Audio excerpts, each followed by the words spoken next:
All right, guys, so we talked about Huawei's tri-folding phone for a little while now. Today, it was officially announced. We have this listing on GSM Arena, and we're going to look at sort of the unveiling video, which I've actually not actually watched. So you're going to sort of see me react to it in real time, but it is a tri-foldable OLED screen, which is 10.2 inches. And of course, it doesn't have a proper cover display. It actually uses part of that folding display as the cover display for the platform. Harmony OS, this is obviously a Huawei device, so it's going to be running their version of Android, which, if I'm not mistaken, am I wrong? Does it still not have access to the Play Store? I think that is still the case, which is a bummer for sure. 50 megapixel main camera, then a couple of 12 megapixel cameras for a 5.5x optical zoom and an ultra wide. That seems reasonably decent to me. It does have some pretty doggone fast 66 watt charging and a 5600 milliamp hour battery. It's going to retail for just under the equivalent of $3,000. I think it's $2,800. This thing is very, very expensive, not for the faint of heart. It doesn't have it listed here, but I do believe it runs one of their Kirin processors. Huawei does make their own processors, again, for the same reason why they don't have the Play Store.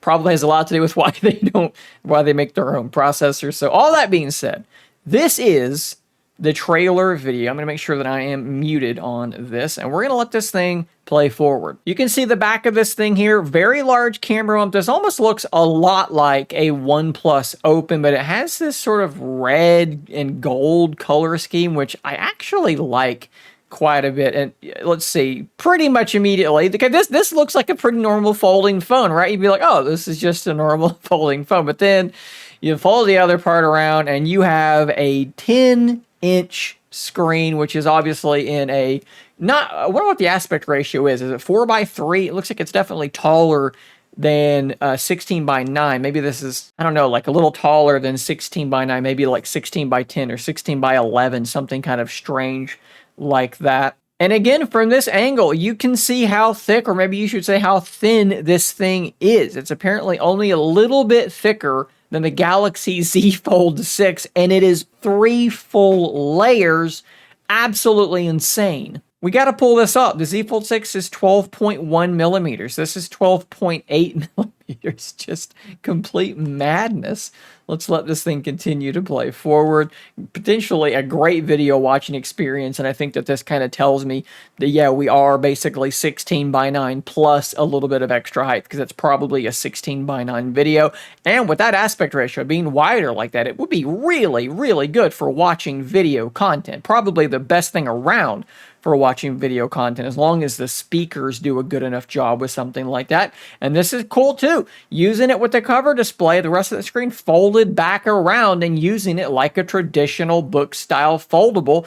Not something I had thought about, but you've got that flexibility, and then you can flip the rest of it around. That's really, really smart. I love seeing it being used in these different ways as like 3 different form factors at that point. So we get a good look here at that back on it. Kind of reminds me of the OnePlus Open. It's either leather or some sort of a faux leather thing, but it's in this really nice red color. Very premium looking, it's a very fancy looking phone, and for nearly $3,000 equivalent of, that makes sense. And as it comes out, you get a good look at that camera setup, which is, like I said, going to be a main, an ultra wide, a telephoto, and then maybe like a depth sensor or something like that. Maybe they've hid an LED flash in there somewhere. Maybe could that be an LED flash? It's vertical. I don't know. And guys, look how preposterously thin this is. That is unbelievable.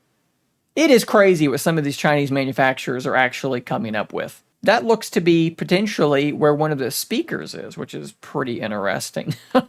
Just look at this thing, y'all. This is crazy. And something else to think about here. I mean, the way that this person's holding this thing in one hand. Do we have a listing for the weight? 298 grams. So it is definitely heavier than the Z Fold 6, but not that much heavier. Like the original Pixel Fold was 283.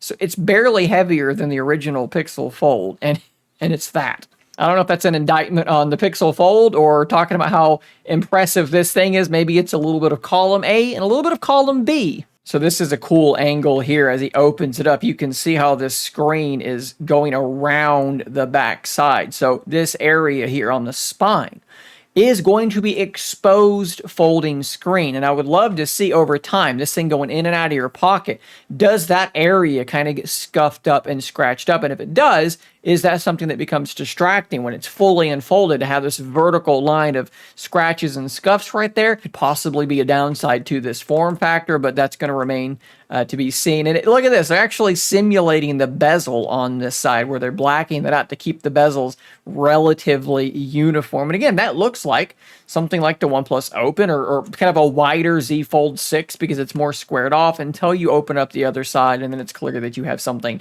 that is radically different from anything else that we have seen released in these foldable phones. So there you go, guys. The Huawei Mate XT is the official name for this device, and it is an extraordinarily impressive device. Now, unfortunately, it's probably not going to be easy to get your hand on outside of China, but we will be seeing other manufacturers making things like this. We've seen Honor, if I'm not mistaken. I know we've seen Techno unveil a concept for this. We've heard that Samsung is working on something like this as well. So even though you're not going to get this one, there is a strong chance that you'll be able to get your hands on one from another OEM, and I think that we're all pretty excited to see where this sort of form factor is actually going to go. Guys, thanks for watching. Subscribe for more content like this, and until next time, stay nerdy, my friends.